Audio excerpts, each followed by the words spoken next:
Terima kasih kepada Bapak Ibu yang sudah bersedia meluangkan waktunya untuk hadir di tempat yang cukup sederhana ini. Sebelumnya, yang terhormat Ibu Kepala Sekolah, yang terhormat Bapak Wakil Kepala Sekolah dan rekan-rekan sejawat yang saya hormati. Ya, puji syukur kita panjatkan karena pada hari ini kita bisa berada di tempat ini. Ya, terima kasih. Saya atas nama Bauk Alam, calon guru penggerak angkatan 11, hari ini akan berbagi atau sharing tentang praktik baik tentang budaya positif. Berkolaborasi, saling mendukung demi mewujudkan budaya positif di sekolah yang kita cintai ini, serta menciptakan murid yang memiliki profil pelajar Pancasila. Ya, tujuan kita adalah bagaimana kita menciptakan murid yang merdeka dengan disiplin diri yang kuat, menumbuhkan budaya positif di sekolah, mewujudkan lingkungan belajar yang aman dan nyaman bagi murid.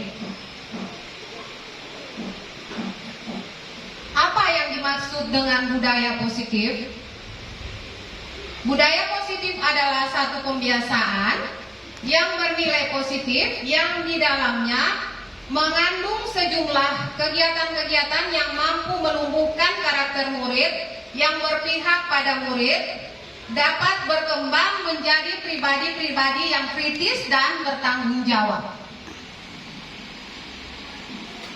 Ya, di sini ada konsep budaya positif. Yang pertama adalah disiplin positif dan nilai-nilai kebajikan universal. Yang kedua, teori motivasi diri manusia. Yang ketiga, hukuman dan penghargaan dan restitusi. Yang keempat adalah keyakinan kelas. 5, kebutuhan dasar manusia. Yang keenam, posisi kontrol. Kemudian yang ketujuh adalah segitiga restitusi. Disiplin positif dan nilai-nilai kebajikan universal. Di sini ada kepalan tangan, Bapak Ibu. Bagaimana cara kita melihat perubahan paradigma? Nah, kegiatan kepalan tangan di sini maksudnya adalah ada kepalan tangan A dan B. Yang dimaksud A dan B adalah saya dan Bapak Ibu sekalian yang terhormat, yang hebat. Kemudian sobeklah secari kertas kecil, tuliskan benda atau sesuatu yang sangat berharga untuk Anda. Letakkan di salah satu tangan Anda genggaman benda atau sesuatu tersebut dengan segala daya. Buatlah sebuah kepalan. Kemudian di sini ada yang bagian B, yaitu adalah Bapak Ibu sekalian akan mencoba dengan sekuat tenaga dengan berbagai cara untuk meminta Anda memberikan benda tersebut. B bisa membujuk, mengancam, menghardik, merayu, menyuap apa saja agar Anda dapat membuka kepalan tangan Anda. Nah, apa yang terjadi? Kemudian adalah paradigma perubahan posisi. Posisi kontrol atau ilusi kontrol. Nah, di sini kita sebagai pendidik atau sebagai pengajar, di sini kita mempunyai berbagai macam ilusi. Ada beberapa ilusi yang tertanam di dalam paradigma kita bahwa ilusinya kita adalah bahwa ilusi seorang guru adalah dapat mengontrol atau memerintah murid. Kemudian yang kedua, ilusi bahwa semua penguatan positif, efektif dan bermanfaat. Kemudian, ilusi bahwa kritik dan membuat orang merasa bersalah dan dapat menguatkan karakter. Kemudian yang terakhir adalah ilusi bahwa orang dewasa memiliki hak untuk memaksa. Perubahan paradigma stimulus respon dan teori kontrol. Nah, bisakah kita mengontrol seseorang? Ya. Nah, di sini bagaimana Bapak Ibu, bisakah kita mengontrol seseorang? Bisa. Ya, sekarang kita lihat di sini ada stimulus respon dan teori kontrolnya. Mari kita lihat bersama. Di stimulus respon di sini kita mencoba mengubah orang agar berpandangan sama dengan kita. Kemudian yang kedua, perilaku buruk dilihat sebagai suatu kesalahan. Yang ketiga, orang lain bisa mengontrol saya. Yang keempat, saya bisa mengontrol orang lain. Kemudian, pemaksaan ada pada saat rujukan gagal. Model berpikir menang atau kalah, itulah stimulasi respon. Kemudian di teori kontrolnya adalah kita berusaha memahami pandangan orang lain tentang dunia. Kemudian semua perilaku memiliki tujuan. Kemudian seterusnya ada lagi, hanya Anda yang bisa mengontrol diri Anda. Selanjutnya, Anda tidak bisa mengontrol orang lain. Kolaborasi dan konsensus menciptakan pilihan-pilihan baru. Yang terakhir adalah model berpikir menang-menang. Nah, apakah makna disiplin? Ya. Apa kira-kira disiplin itu, Bapak Ibu? Yang seperti apa itu? Ya, mari kita lihat di sini. Disiplin berasal dari bahasa Latin, yaitu disiplin yang artinya belajar. Nah, makna asal dari kata ini berkonotasi dengan disiplin kebaikan universal, Bapak Ibu ya. Di sini kita bahas tentang dimensi profil pelajar Pancasila. Nah, nilai-nilai apa saja yang sudah kita terapkan kepada murid-murid kita? Coba kita lihat di poin pertama. Apakah beriman dan bertakwa kepada Tuhan Yang Maha Esa dan berakhlak mulia ini sudah kita terapkan kepada anak-anak didik kita saat ini? Ya. Ya, baik. Sekarang kita lihat lagi di poin kedua, mandiri. Apakah anak-anak kita sekarang sudah mandiri? Kita sudah mengajari mereka untuk mandiri? Ya. Ya, bagus. Anak sekarang bernalar kritis. Nah, bagaimana kita mengantarkan mereka atau menuntun mereka untuk menjadi anak-anak yang bernalar kritis? Ada yang bisa berbagi, Bapak Ibu, bagaimana penerapannya di dalam kelas? Berdiskusi mungkin, berdiskusi kelompok, Ya, ya, salah satunya adalah mungkin kita bisa melakukan diskusi kelompok dan mengajak mereka untuk mempresentasikan hasil diskusi mereka. Kemudian berkebinekaan global. Ya. Sudah. Kemudian bergotong royong. Nah, ini poin yang paling penting. Nah, kita sudah melakukan ya Bapak Ibu ya. Ya, kita sudah melakukan setiap hari, setiap harinya di pagi hari maupun kadang mau pulang sekolah. Kemudian ada kreatif di poin 6 itu kreatif. Bagaimana dengan nilai kreatif ini? Apakah kita juga sudah menerapkannya? Sudah, ya, sudah. Ya, terima kasih. Nah, di sini ada motivasi diri manusia. Nah, apa yang dimaksud dengan motivasi diri? Apa itu motivasi? Ada yang bisa berbagi, Bapak Ibu? Keinginan dari dalam diri untuk mengembangkan kemampuan yang dimiliki. Ya, jadi suatu keinginan untuk mampu mengembangkan diri. Ada lagi dari Bapak Ibu? Ya.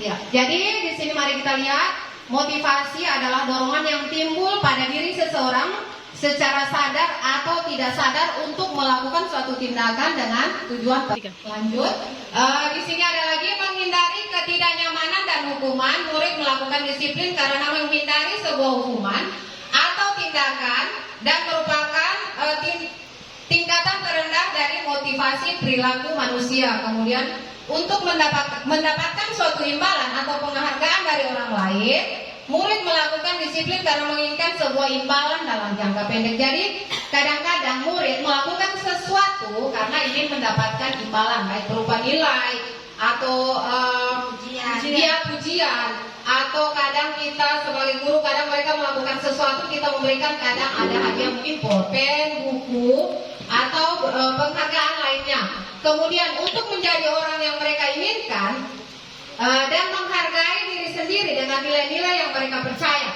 murid melakukan disiplin karena sadar akan nilai kebajikan motivasi yang akan membuat seseorang memiliki disiplin positif. Jadi ada juga yang mereka melakukan atas kesadaran diri mereka sendiri bahwa itu adalah sebuah nilai kebajikan untuk diri mereka sendiri. Jadi tanpa mengharapkan imbalan karena mereka menghargai diri sendiri bahwa mereka mampu untuk melakukan suatu nilai-nilai kebajikan untuk menghargai dirinya sendiri. Ya, di sini Bapak Ibu kenal siapakah gambar yang ada di depan kita ini, yang ada di slide?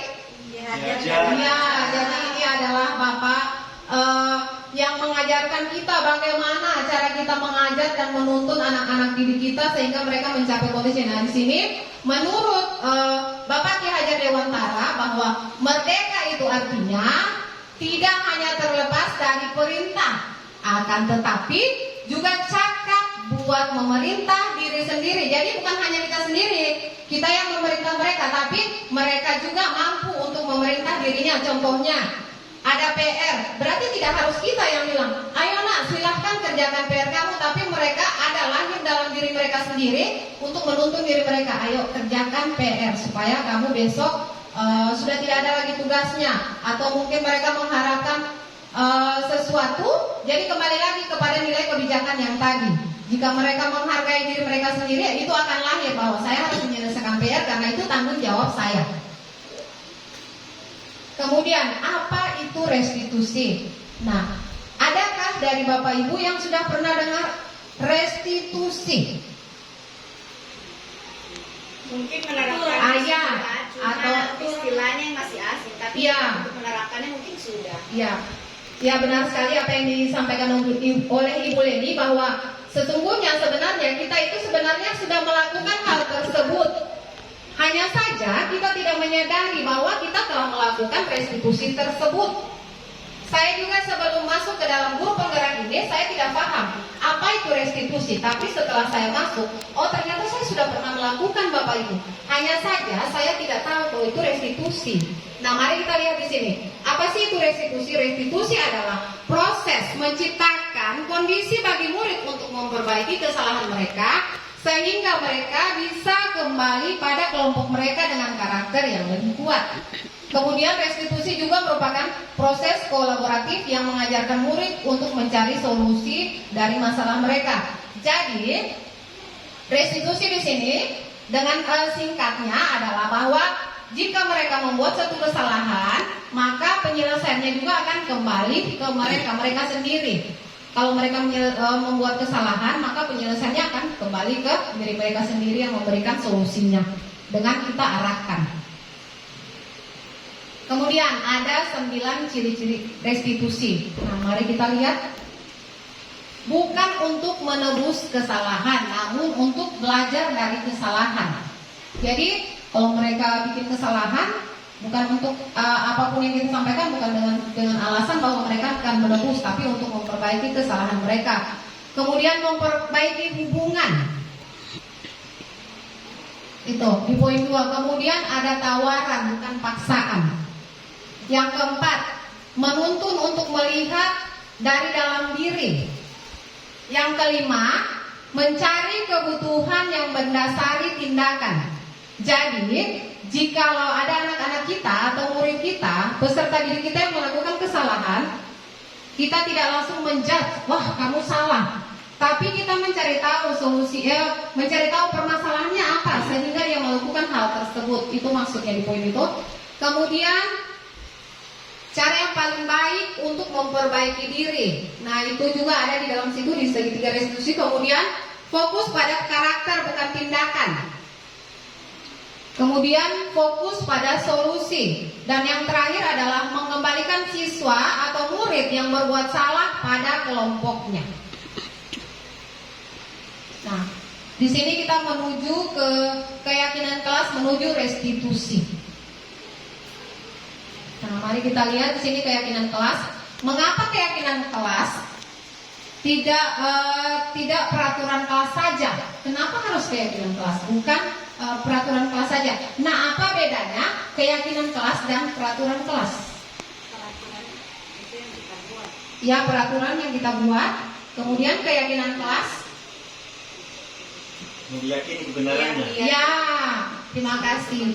Jadi keyakinan itu adalah yang diyakini kebenarannya, sedangkan peraturan adalah sesuatu yang tata letaknya nanti akan kita kembalikan lagi ke situ. Nah, kita lihat keyakinan, karena keyakinan seseorang akan lebih memotivasi seseorang dalam diri. Seseorang akan lebih tergerak dan bersemangat untuk menjalankan keyakinannya daripada hanya sekedar mengikuti serangkaian peraturan tertulis tanpa makna. Jadi anak-anak ini kalau hanya peraturan sekali disampaikan mereka laksanakan. Nanti kalau kita tidak sampaikan lagi mereka tidak akan laksanakan. Tapi kalau mereka yakini itu akan terus mereka laksanakan tanpa ada arahan dan perintah dari kita.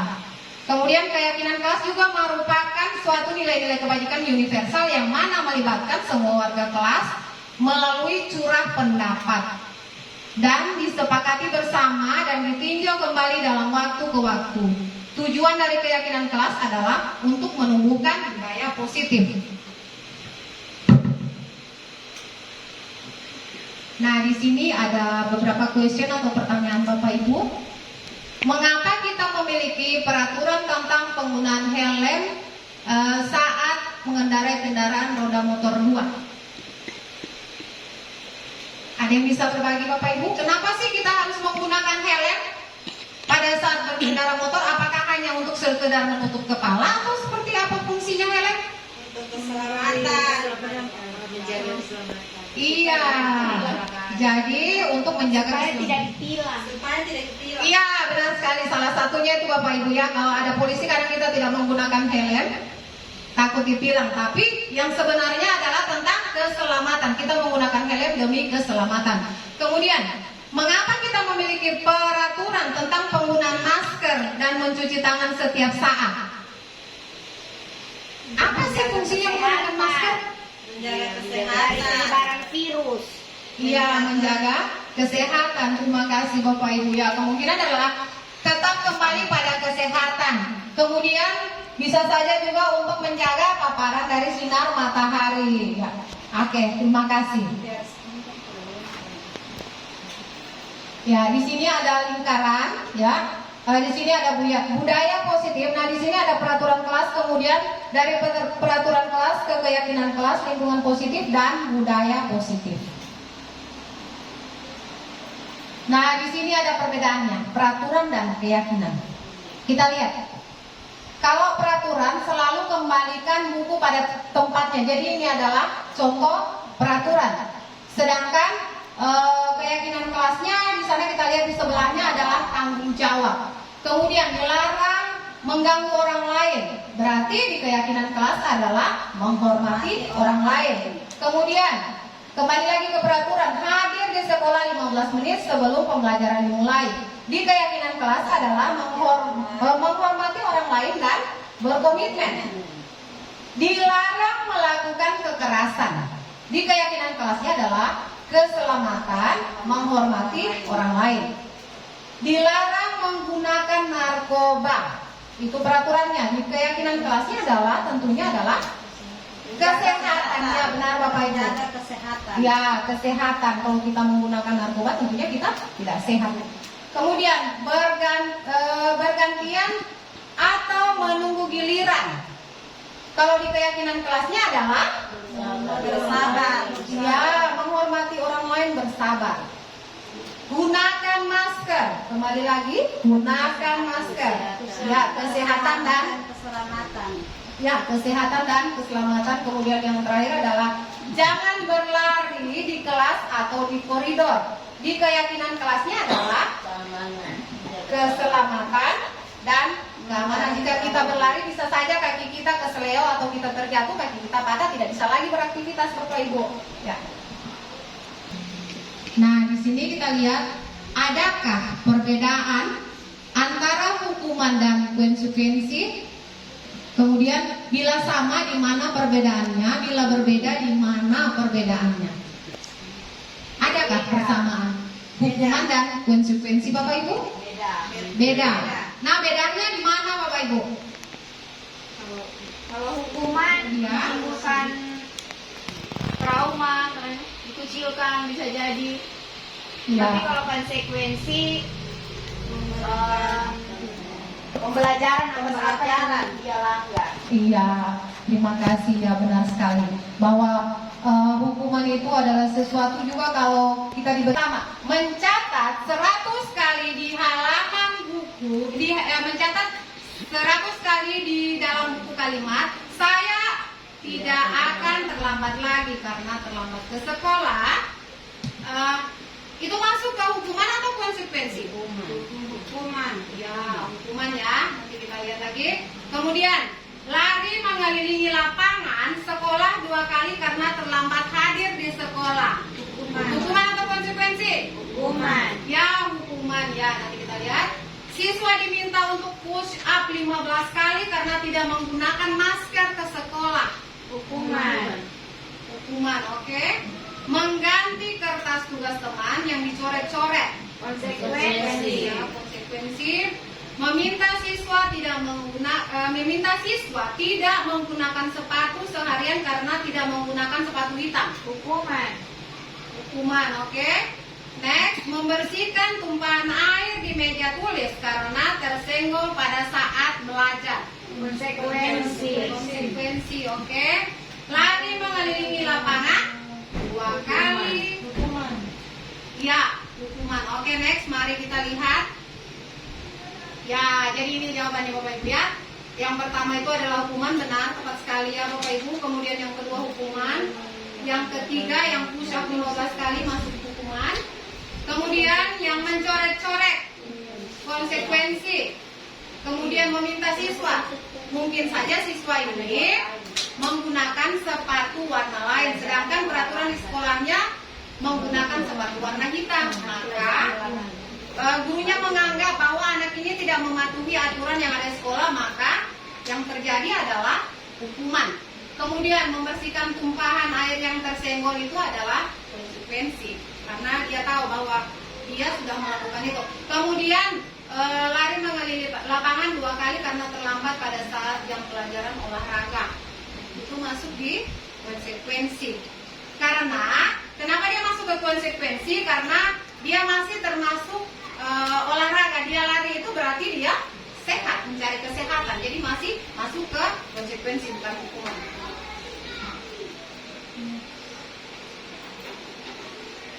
Ya, kemudian hukuman dan konsekuensi. Sekarang kita lihat membuat anak sakit.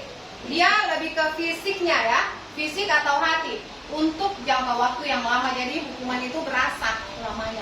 Kemudian sedangkan ke konsekuensi membuat siswa merasa tidak nyaman dalam jangka waktu pendek. Ya, dia tidak nyaman tapi tidak lama dia merasakan. Siswa membenci kedisiplinan.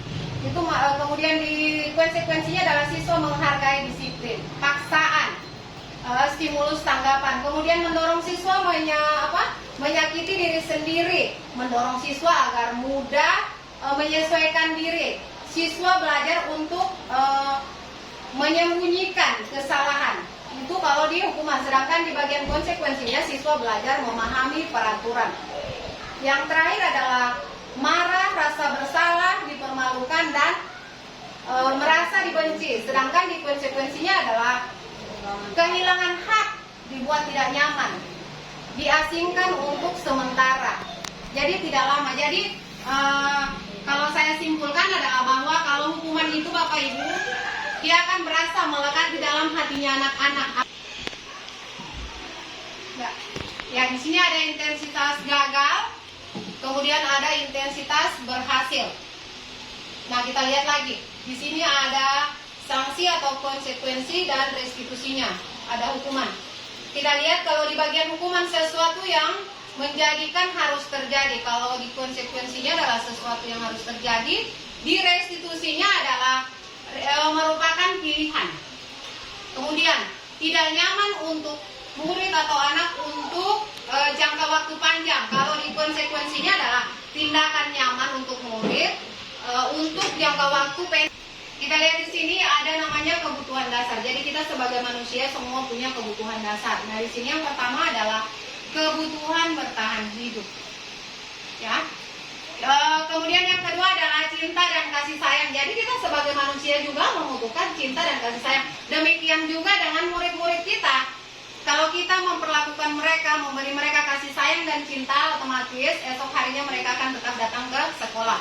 Kemudian ada penguasaan. Nah, di penguasaan ini, apa yang mereka lakukan, itu kita berikan aplaus, kita berikan apresiasi bahwa wah kamu bisa. Pengakuan, mereka butuh pengakuan atas apa yang mereka lakukan. Kemudian kebebasan. Nah, terkadang kita memberikan metode, misalnya kita mengajar di dalam kelas, memberikan ceramah. Nah, itu ada rasa bosan, ada rasa bosan dalam diri mereka. Nah, itu mereka ingin bagaimana sih belajar yang menyenangkan. Nah, itu masuk juga di kebebasan, kemudian di kesenangan. Nah, jadi kedua ini sebenarnya saling berkaitan, ya. Nah, di sini ada hukuman dan konsekuensi. Hukuman bersifat tidak terencana, tapi tiba-tiba, ya. Kalau anak-anak melakukan, tentunya kita tidak bersiap dari rumah, ya, bahwa pagi ini saya ada ke sekolah akan memberikan hukuman kepada anak ini. Tapi secara tiba-tiba, spontanitas atas apa yang mereka lakukan, sedangkan konsekuensi adalah sudah terencana atau sudah kita sepakati bahwa apa yang mereka lakukan maka akan ada konsekuensinya. Kembali lagi sebenarnya nanti ke keyakinan kelas yang akan kita lihat nantinya. Nah, kita lihat di sini ada 5 posisi kontrol. Bapak Ibu, kita berada di posisi bagian mana? Sini kamu. Selamat pagi, Bu. Selalu terlambat. Kamu deh, pasti terlambat. Maaf, Bu. Saya... Apa? Apa coba? Alasan kamu apa lagi? Kapan sih kamu tidak terlambat? Bu Ida ini. Malas sekali ya kamu jadi anak. Saya... Dasar pemalas. Kalau bilangnya tidak mungkin. Kapok sih kamu. Sudah berapa kali terlambat? Sana, kamu keliling lapangan basket 2 kali. Kenapa saya harus ke lapangan basket, Bu? Kenapa? Kamu melawan ibu. Berani-beraninya jawab. Sudah terlambat, masih berani jawab pula. Sekarang, keliling lapangan. Naren. Kamu kenapa terlambat lagi, nak? Ya Tuhan, Naren. Kamu senang ya bikin ibu susah ya? Kalau kamu terlambat lagi, nanti ibu yang ditegur bapak kepala sekolah, nak. Disangka ibu tidak bisa membina kamu. Duh, gimana ini? Maaf, Bu. Duh, Gusti Naren. Teman. Naren, kamu suka ya kalau ibu ditegur bapak kepala sekolah? Terus, sekarang ibu harus tulis apa ini di buku absen? Ini kamu sudah sering terlambat loh. Ibu harus apa coba? Maaf, Bu. Maaf sekali. Ya sudah, lain kali jangan bikin ibu susah lagi ya nak ya. Ibu tidak akan kuat lagi kalau kamu begini terus. Bisa jantungan kalau ibu tegur bapak kepala sekolah. Sana cepat ke kelas. Maaf ya, Bu. Maaf sekali. Oh, saya ini posisi tengah. Ya, kayak ibu.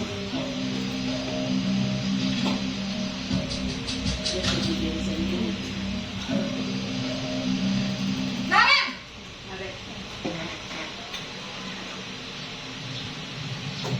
Selamat pagi, Bu. Wah, sudah jam berapa ini nak? Terlambat lagi ya sayang. Saya. Iya, Bu. Saya. Habis ibu saya lupa bangunkan saya, Bu. Kamu malah menyalahkan ibu kamu. Kamu bukannya anak yang larinya paling kencang. Kok terlambat sih? Iya, Bu. Saya memang terlambat bangun tadi. Jadi, biarpun saya lari kencang, tetap gak kekejar, Bu. Ya sudah sana. Nanti lain kali larinya lebih kencang lagi ya. Biar gak terlambat lagi. Bikin seneng ibu. Demi ibu. Bisa kan? Bisa lah, Bu. Ya sudah sana masuk kelas. Ibu beresin urusan absen kamu. Kamu ini ada-ada saja.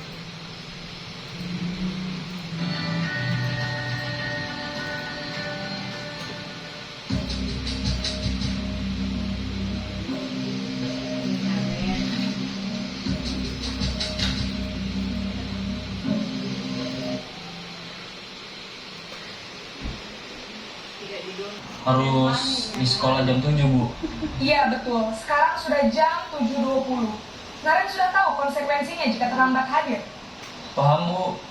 Saya harus tinggal kelas pas jam istirahat selama 20 menit. Iya benar, konsekuensinya demikian. Jadi nanti jam 9.30 pas istirahat, kamu harus tinggal di kelas, kerjakan tugas tambahan untuk ketertinggalan kamu, ya? Baik, Bu.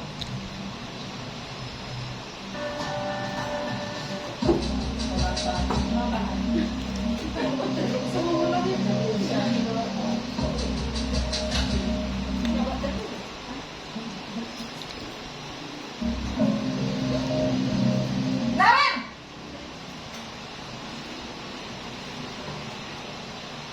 Selamat pagi, Bu. Selamat pagi Naren.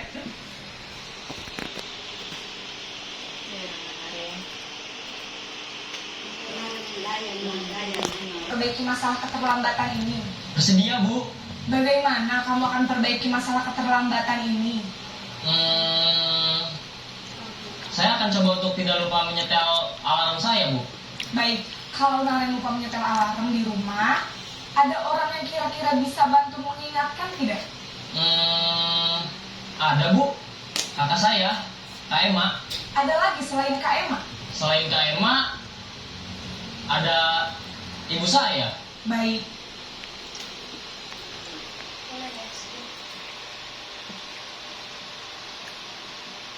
jadi yang kira akan mulai setel alarm kapan nih Naren? Setelah pulang sekolah, akan segera saya lakukan. Baik, jadi Naren akan setel alarm untuk bangun besok pagi dan akan diingatkan oleh kakak dan ibunda Naren ya. Ada lagi yang mungkin perlu dilakukan Naren agar tidak terlambat bangun lagi. Tidak ada, Bu. Baik Naren, terima kasih untuk kerjasama kamu. Sekarang kamu perlu kembali ke kelas untuk belajar. Baik, Bu. Terima kasih. Ya. Jadi setelah kita melihat tayangan video tersebut, kita berada di posisi mana Bapak Ibu? Kita sudah melihat Saya teman. Ya, Ibu Leli teman. Ibu Ida? Hukuman. Penghukum ya. Jadi kita bisa beranjak dari situ ya. Nanti kita lihat di sini. Ibu-ibu saya, Ibu Dahlia, Ibu Winarsi, Bros, berada di posisi mana Ibu? Buat merasa bersalah, Ibu.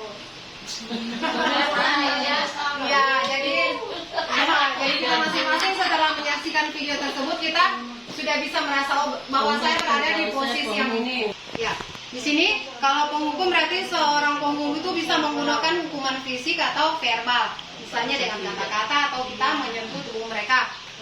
Kemudian pembuat merasa bersalah. Seperti tadi contohnya ya, jadi kalau saya nanti bagaimana saya dengan kepala sekolah. Jadi kalau kita ada kepala sekolah, Bu, ya, itu. Jadi dengan suara lembutnya kita, tapi kita ada sesuatu yang kita nanti kalau ada kepala sekolah, kamu mau dimarah, kamu tidak kasihan dengan ibu, jadi seperti itulah membuat merasa bersalah. Kemudian teman, guru memposisikan dirinya sebagai teman, jadi kita mendekati mereka, bagaimana kita memahami mereka. Sebenarnya posisi ini bagus juga, hanya saja akan ada ketergantungan yang tidak membuat mereka mandiri. Pada saat kita tidak ada, mereka tidak bisa berbuat apa-apa karena mereka tidak mandiri. Next. Kemudian ada di sini pemantau. Nah, kalau pemantau itu memantau berarti mengawasi apapun gerak-geriknya anak-anak diawasi. Sebenarnya saya pribadi itu kadang juga berada di posisi ini, kadang juga berada di teman. Jadi kalau saya menyesuaikan dengan kondisinya anak. Kemudian posisi yang paling baik sebenarnya adalah kita berada di posisi manajer, karena di situ kita mengajari mereka bagaimana mereka berbuat sesuatu atas kemauan mereka sendiri. Jadi mereka bisa bertanggung jawab, mandiri. Ada dengan tidak adanya kita, mereka tetap bisa melaksanakan atau melakukan pekerjaan atau pembelajaran mereka. Kemudian ada posisi kontrol yang tidak disarankan. Nah ini dia, ada beberapa ya, ada penghukum kemudian membuat merasa bersalah. Guru berbuat misalnya menghardik, menunjuk-nunjuk, misalnya menyakiti, menyindir. Kemudian dia membuat merasa bersalahnya, berceramah dan menyatakan seharusnya saya kecewa. Nah itu diawali dengan kata itu. Kemudian guru berkata, kalau tidak melakukan, awas ya. Nah, kemudian dia di posisi merasa bersalah itu, saya capek sekali melihat perbuatan kamu. Itu. Ya. Kemudian hasilnya adalah, hasil yang dirasakan adalah kalau dia di penghukum adalah memberontak, menyalahkan orang lain atau berbohong supaya dia menutupi kesalahannya kan. Kemudian menyembunyikan, menyangkal, berbohong. Kemudian kaitan dengan dunia berkualitasnya, siswa meletakkan guru di luar dunia berkualitas. Jadi anak-anak menganggap bahwa guru saya begini, ada yang sesuatu yang tidak terlalu berkenan di dalam hatinya anak didik kita. Kemudian kalau dia membuat merasa bersalah, siswa meletakkan guru di dalam dunia berkualitas gitu. Jadi kemudian murid berkata, biarkan saja, nanti juga marah-marah lagi. Biar saja ibu guru, sebentar juga ibu guru marah-marah lagi tuh. Nah itu anak-anak kita kalau kita di penghukum. Jadi kemudian kalau dia membuat merasa bersalah, akan ada kata memaafkan. Maafkan saya, maafkan saya ibu, maafkan saya bapak guru. Kemudian dampak pada murid. Kalau dia di penghukum yaitu mengulangi kesalahan. Jadi kalau kita berada di situ akan terus mengulangi kesalahannya, akan terus dia ulangi. Kemudian kalau di membuat merasa bersalah itu merasa rendah diri, anak-anak selalu tidak pede. Makanya kalau kadang kita menunjuk mereka atau meminta mereka untuk tampil, itu mereka tidak rasa percaya dirinya karena sudah merasa rendah diri, kurang dari teman-temannya. Posisi kontrol yang disarankan, nah ini kebalikan dari yang tadi. Di sini teman, pemantau dan manajer. Jadi boleh kita pakai yang 3 ini untuk beranjak ke posisi manajer. Boleh kita pelan-pelan dari teman dulu, kemudian ke pemantau, baru naik ke manajer. Jadi secara bertahap kita bisa melakukan tingkatan-tingkatan ini. Oke, next. Nah, di sini ada pertanyaan. Siapa yang mengatakan? Boleh bantu Bapak Ibu ya? Saya kecewa sekali dengan kamu. Siapa yang menyatakan? Ya, guru. Kemudian, kamu tidak pernah benar melakukannya. Guru. Ayolah, lakukan demi saya ya. Siapa? Ibu guru lagi. Kemudian, apakah kamu mau mendapatkan stiker bintang hari ini? Ya, ibu guru lagi, ibu bapak guru lagi. Bagaimana kamu bisa menyelesaikan masalah ini? Ibu bapak guru lagi. Kamu selalu yang paling terakhir. Nah, ini selalu ya kita mengalami di dalam kelas, kamu lagi yang terakhir. Kemarin kamu yang terakhir, hari ini kamu lagi. Jadi yang ditanyakan adalah posisinya ya. Jadi benar tidak salah apa yang dikatakan oleh Bapak Ibu. Hanya saja di sini kita memposisikan diri, tapi kembali ke Bapak Ibu guru. Jadi posisinya kita yang dimaksud adalah ini, bahwa di kalimat pertama adalah membuat merasa bersalah, kemudian yang kedua adalah penghukum, yang ayolah, yang tadi yang di posisi Bu Lelia yang selalu menjadi teman bagi murid-muridnya, kemudian ada kakakmu yang pemberian stiker itu adalah pemantau. Jadi dia selalu melihat kegiatan siswanya di dalam kelas seperti apa dan diberikan sebuah apresiasi atau penghargaan atau berupa stiker.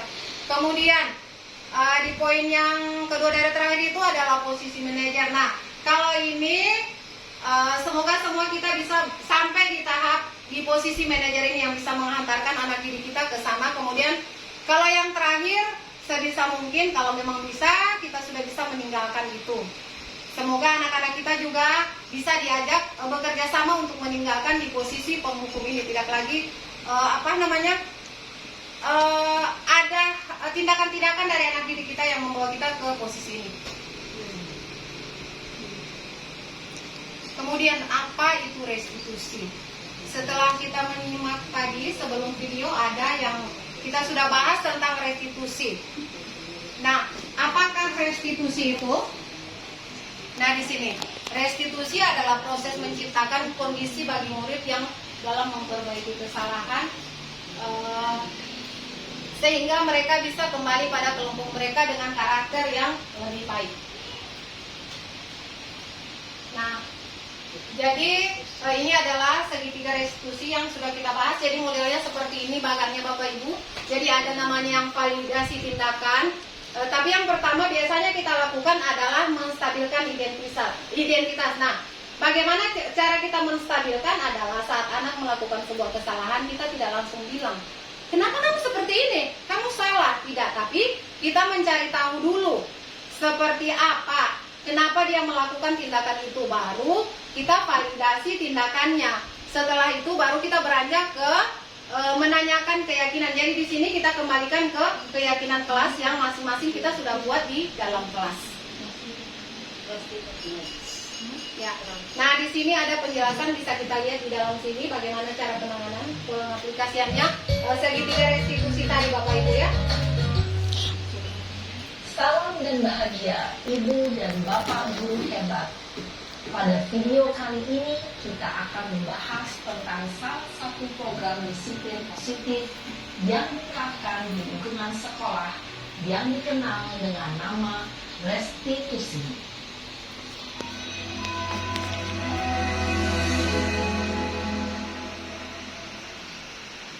Restitusi dikembangkan oleh pakar pendidikan Diane Boston, berlandaskan pada teori kontrol Dr. William Gleason.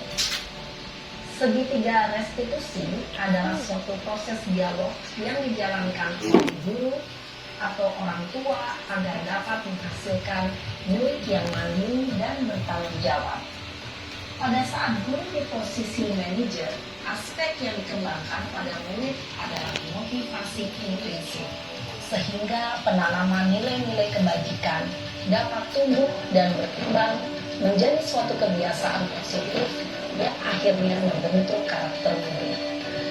Proses dialog ini terdiri dari 3 langkah yang digambarkan pada ketiga sisi pada segitiga restitusi. Iya, Sarah. Sudah lama gak ketemu Sarah. Kenapa hari ini ada di sini? Kesel Pak, kesel banget. Masa aku dikatain tukang fitnah Pak? Ya aku marah lah. Aku balik ngatain Eka di depan kelas. Kesel banget. Oh begitu. Ya pasti kamu marah dan kesal.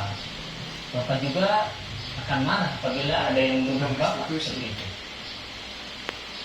Kemudian pada saat itu kamu mau melakukan apa? Ya saya langsung ngatain Eka lah Pak. Kesel banget. Saya bentak-bentak dia depan teman-teman lain. Oh begitu. Pasti kamu melakukan seperti itu karena suatu alasan tertentu, kan? Iyalah, masa saya diam saja Pak? Ya saya bela diri lah. Masa saya dituduh tukang fitnah? Ya wajar lah. Mempertahankan harga diri itu sesuatu yang penting buat kamu. Untung kamu tidak bertindak lagi kegagalan, hanya membentak-bentak. Iya Pak. Untung saya masih bersabar dan hanya membentak saja. Nggak gemes padahal. Saya pasti bela diri lah. Ya pasti ya. Tapi kamu memilih untuk tetap bertahan dan bersabar. Kamu memilih untuk tidak berbuat lebih parah lagi, kan? Iya. Nah, sekarang coba kita lihat lagi tindakan kamu yang bentak-bentak Eka. Saya bisa jadi lebih sabar. Kalau aku juga bisa pikir mau apa selanjutnya. Kira-kira kamu bersedia memperbaiki masalah ini tidak? Bersedia Pak. Kalau kamu memperbaiki masalah ini, kamu akan menjadi orang seperti apa? Saya akan menjadi orang yang bertanggung jawab kali ya Pak. Dan senantiasa proaktif. Iya. Menurut kamu, bagaimana rasanya menjadi orang seperti itu? Ya nyaman lah. Bangga bisa bersabar dan menahan diri. Baiklah kalau begitu. Yuk kita pikirkan bagaimana memperbaiki masalah ini.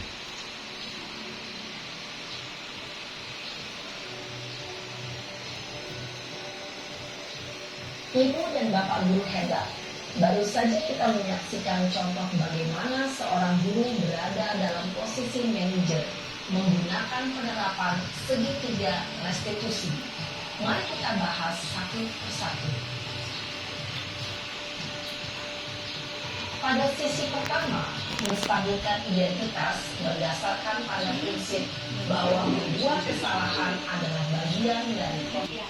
Jadi setelah kita menyaksikan video tadi Bapak Ibu, jadi ada beberapa tindakan yang harus kita ambil dalam menangani anak-anak didik kita, yaitu kalau melakukan kesalahan sebisa mungkin kita menstabilkan dulu, kemudian kita validasi tindakan, baru kita kembalikan ke keyakinan kelas. Jadi apapun itu selalu kita pulangkan ke keyakinan kelas, karena kalau kita berpatokan pada aturan itu kita ulang dan kita ulang, tetap anak-anak tidak merespon dengan baik. Tetapi kalau kita kembalikan ke keyakinan kelas, insya Allah anak-anak akan lebih cepat ingat dan lebih mudah melakukannya.